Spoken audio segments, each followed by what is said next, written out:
What's up, Laker fans? The Lakers traded D'Angelo Russell and Timofey Mozgov for Brook Lopez and the number 27 pick. Let's take a closer look at the big man's game.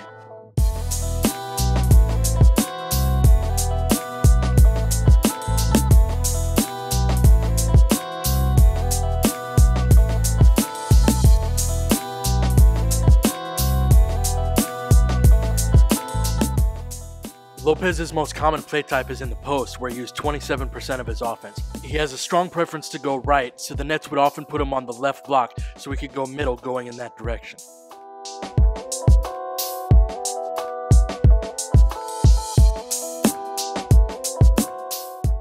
He is capable of posting up on the right block as well, although he still likes going right when he does.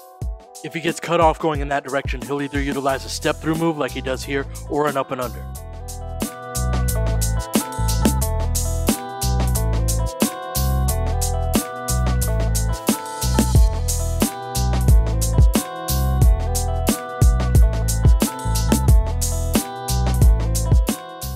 He's less adept with his drop steps. One of the things I liked watching was how his brother defended him, because if anyone knows how to take away what he likes, it's him.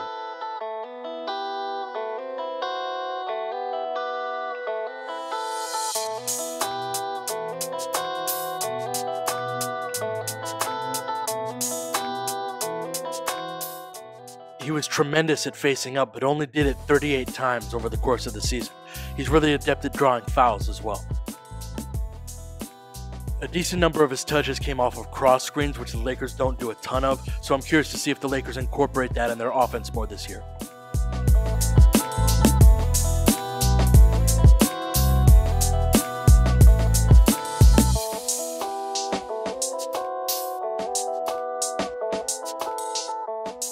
His efficiency in the post suffers a bit from his shot selection. He's very skilled and can make most of the shots that are required of him, but forces it up sometimes.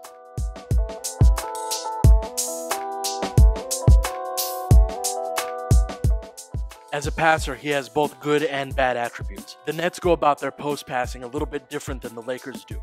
Ironically, what the Nets do is called a Laker cut. This is when the guy who throws the entry pass is either going to cut middle or baseline after he throws the ball into the post. Lopez is pretty adept at making this read, and it's almost always going to be a drop-off bounce pass from him. This is very old-school basketball stuff where a lot of offenses were built around the post player.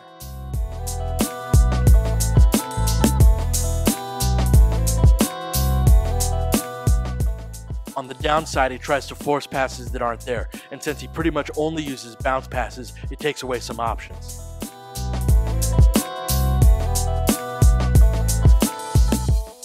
The Lakers would generally split cut rather than Laker cut, so it'll be interesting to see how Lopez adjusts to that.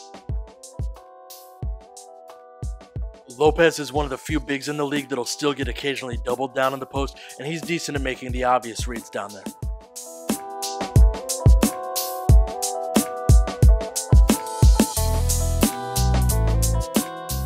He has versatility as both a scorer and a passer out of the high post, which means that he'll be effective in the Lakers' horns and elbow series actions.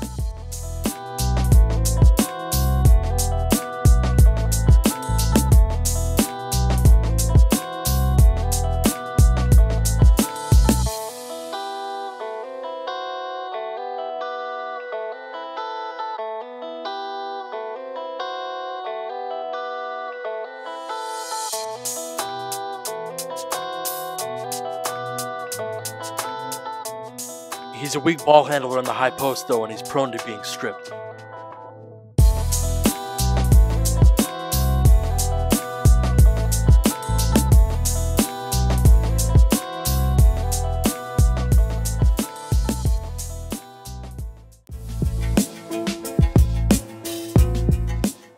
Lopez's second most common play type was on spot-ups, where he added a three-point shot last season.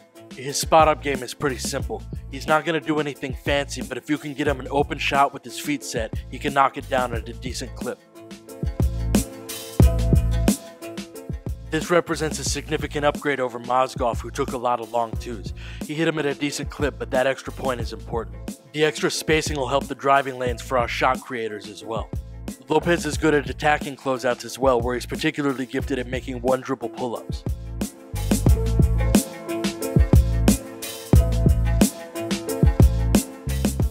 He can can get all the way to the rack when attacking these closeouts too.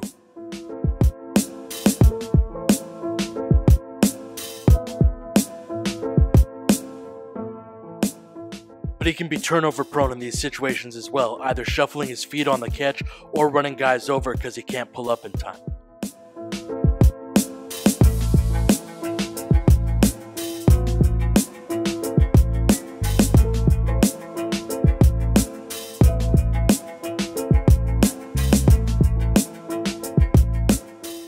Lopez is a solid pick and roll player capable of both rolling and popping. He's only an okay screen setter, but he's got great hands and touch around the hoop, so when he rolls to the basket, he's really able to thrive there. Lopez isn't great at making reads out of the short roll, often missing the open guy. He draws a foul here, but the shooter is the guy who's open. Lopez's ability as a pick and pop guy adds a dimension to the Lakers' offense that they haven't had. The Lakers have faced a ton of soft hedges and drop coverages where the defensive big hangs back in the paint. One of the ways to beat this is to have your screen setter pop out behind the three-point line, but the Lakers haven't had a big who can do that in the last couple of years. Teams are going to have to mix up their defensive pick and roll coverages against the Lakers a lot more often than they've had to the last couple of seasons.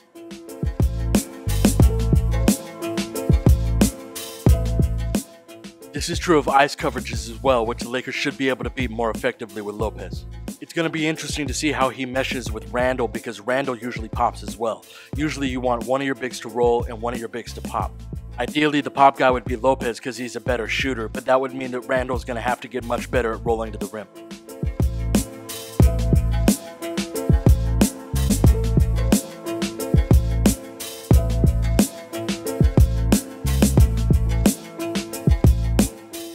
Lopez doesn't do a whole lot of work in transition, but occasionally he'll get deep position off of a rim run.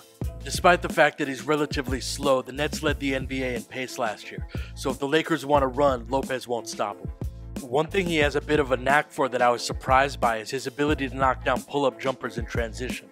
He's capable of doing this not only from the trailer spot, which is where he'd be mostly, but also on the wing. This is a very good fit with Lonzo.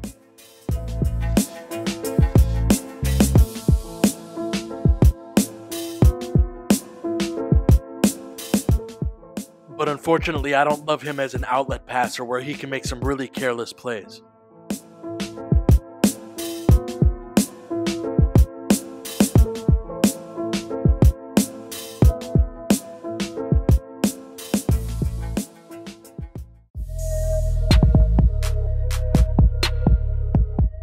The most pleasant surprise about watching Lopez closer on tape is how good of a defender he is. Defensive reputations usually lag well behind the reality of a player, both good and bad, and that's certainly the case in Lopez's instance. He has some issues on the perimeter, which we'll show in a bit, but he's a fantastic rim protector with excellent timing. When a big is containing, his job is to protect the rim, and he's very good at that.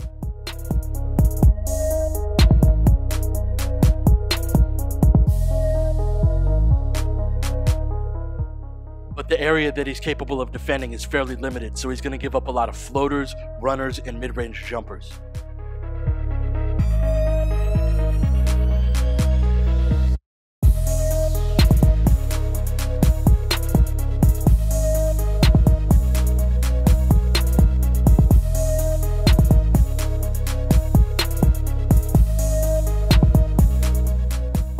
He's also vulnerable to pick and pop guys for the same reason.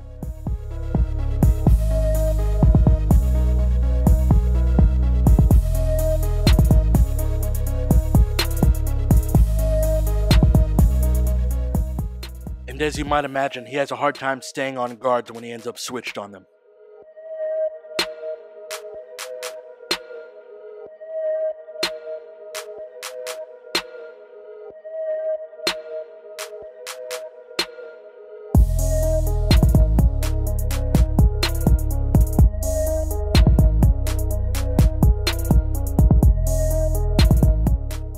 Lopez is an excellent rim protector when rotating from the weak side.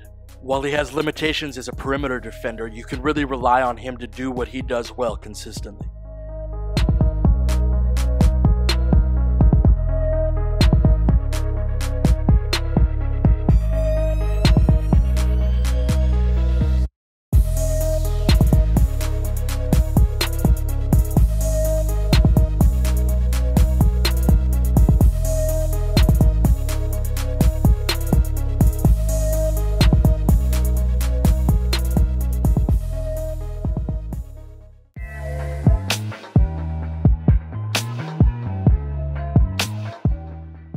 Lopez struggles to defend the more perimeter-oriented bigs in the league, and as a result, ISOs are the only defensive play type where he's bad. He's a very good post defender, however, both as a positional defender and as a shot blocker. Lopez's defensive game is pretty easy to summarize.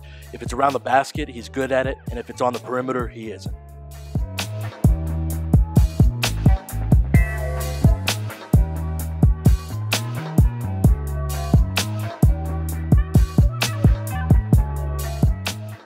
He can be a bit unaware in transition defense though, which I think will be a problem for the Lakers as a whole this upcoming season.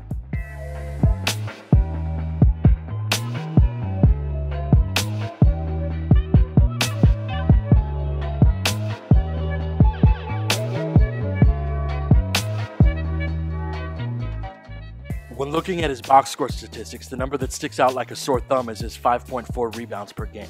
In fact, he has the lowest rebounding rate of any center in the league and is the only one below 10%.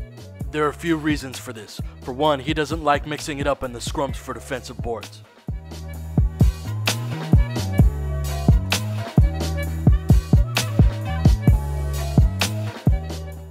Secondly, when he's defending the perimeter when a shot goes up, he doesn't drop down to crash the boards and will usually just watch.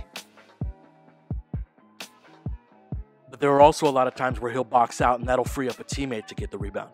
His teams generally rebound better with him on the floor than without him, and the ideal circumstance for the Lakers is for either Lonzo Ball or Julius Randle to get defensive rebounds so they can start their fast break game right away. Lopez is still a liability on the boards overall, but he does have some value.